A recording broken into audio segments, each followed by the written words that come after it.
Hi my dear all, I hope आप सभी अच्छे होंगे। आज बात करूंगी स्वतंत्रता आंदोलन की उस पहली रक्तहीन क्रांति की, जब कमिश्नर डायबल कुमाऊं की उत्तेजित जनता को अपनी गोलियों से भून डालना चाहता था। तब कुमाऊं केसरी बद्रीदत्त पांडे की ललकार पर कमिश्नर को गोली चलाने का निर्णय वापस लेना पड़ा। कुमाऊं स्थित बागेश्वर, जहां 3 नदियों सरयू, गोमती और सुप्त सरस्वती का संगम है, उस पावन भूमि को उत्तरांचलवासी तीर्थराज प्रयाग के समकक्ष मानते आए हैं। वहां त्रिवेणी के संगम पर हर वर्ष मकर संक्रांति के दिन उत्तरायणी का मेला लगा करता है। 14 जनवरी 1921 का दिन उत्तरायणी का मेला, लेकिन इस बार मेले की रौनक ही कुछ और थी। हजारों की संख्या में लोग यहाँ पहुंचे थे। बागनाथ मंदिर में पूजा अर्चना के बाद लोगों का हुजूम सरयू नदी की ओर चल पड़ा। देखते ही देखते सरयू बगड़ के विशाल मैदान में इस मेले ने आंदोलन का रूप ले लिया। ये आंदोलन कुली बेगार प्रथा के विरोध में था। फिर क्या था? कुली बेगार प्रथा के खिलाफ प्रदर्शन होने लगे। बद्रीदत्त पांडे, हरगोविंद पंत, चिरंजी लाल शाह अपने साथियों के साथ पहले से ही बागेश्वर पहुंचे थे। कुमाऊं परिषद के कुछ नेता इस विशाल जनसभा को संबोधित कर रहे थे। आक्रामक भाषण दिए जा रहे। बद्रीदत्त पांडे ने पवित्र सरयू का जल हाथ में लेकर बागनाथ को साक्षी मानकर जोशीले अंदाज में सभा को संबोधित करते हुए कुली बेगार प्रथा को कभी ना मानने का आह्वान किया, तो सामूहिक तौर पर विशाल जनसमूह ने शपथ ली कि हम कुली नहीं बनेंगे। और इसके साथ ही ग्राम प्रधानों ने अपने साथ लाए कुली रजिस्टर फाड़कर सरयू नदी में फेंकना शुरू कर दिया। देखते ही देखते सारे रजिस्टर सरयू नदी में बहा दिए गए। जनता के इस आक्रामक विद्रोह को काबू में करने की अंग्रेजी अधिकारियों की हर कोशिश नाकामयाब रही और उत्तरायणी का यह धार्मिक पर्व एक ऐतिहासिक पर्व बन गया, जिसने अंग्रेजों को घुटने टेकने पर मजबूर कर दिया।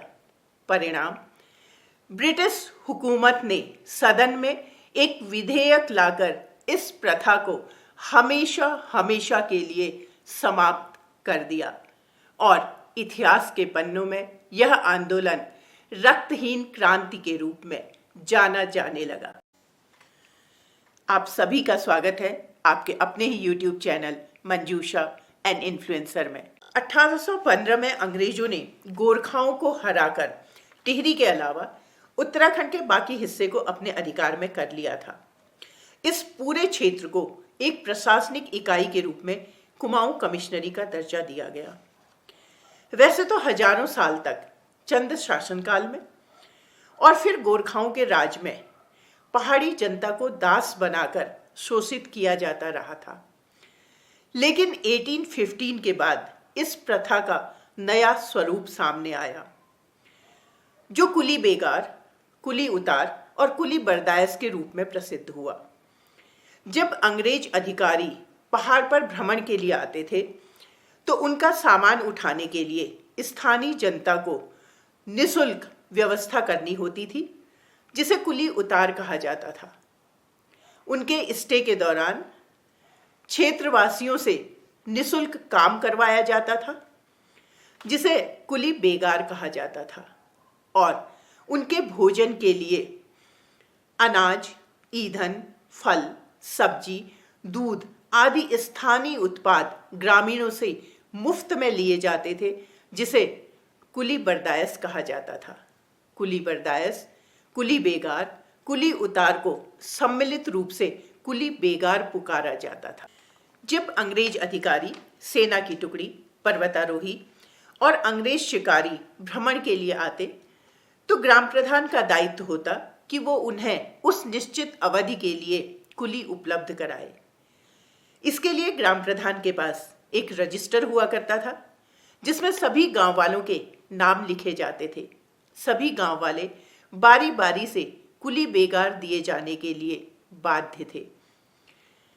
गांव वालों ने इस प्रथा का छुटपुट तरीके से विरोध भी किया और प्रतिरोध की जो घटनाएं सामने आई भी तो उन्हें गंभीरता से नहीं लिया गया और जनता ने इन अत्याचारों को सहते रहना ही अपनी नियति समझ लिया।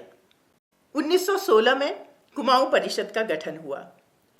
कुमाऊं परिषद बनने के बाद काशीपुर अधिवेशन में यह निर्णय लिया गया कि उत्तरायणी मेले में जब पहाड़ के कोने कोने से जनता एकत्रित होगी तब बेगार विरोधी प्रचार अधिक सफल होगा। 10 जनवरी 1921 को चिरंजी लाल शाह, हरगोविंद पंत, बद्रीदत्त पांडे सहित कुमाऊं परिषद के लगभग 50 कार्यकर्ता बागेश्वर पहुंचे। 12 जनवरी दोपहर 2 बजे बागेश्वर में जुलूस निकाला गया जिसमें 10,000 से ज्यादा लोग उपस्थित थे। 13 जनवरी मकर संक्रांति का दिन दोपहर 1 बजे सरयू नदी के किनारे आम सभा आयोजित की गई। 14 जनवरी बद्रीदत्त पांडे ने अत्यधिक जोशीले भाषण में बागनाथ मंदिर की ओर संकेत करते हुए जनता से शपथ लेने का आह्वान किया।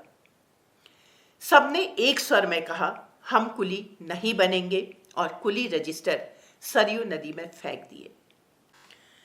15 जनवरी जिस दिन अंग्रेज अधिकारियों को वापस जाना था उन्हें कुली नहीं मिले।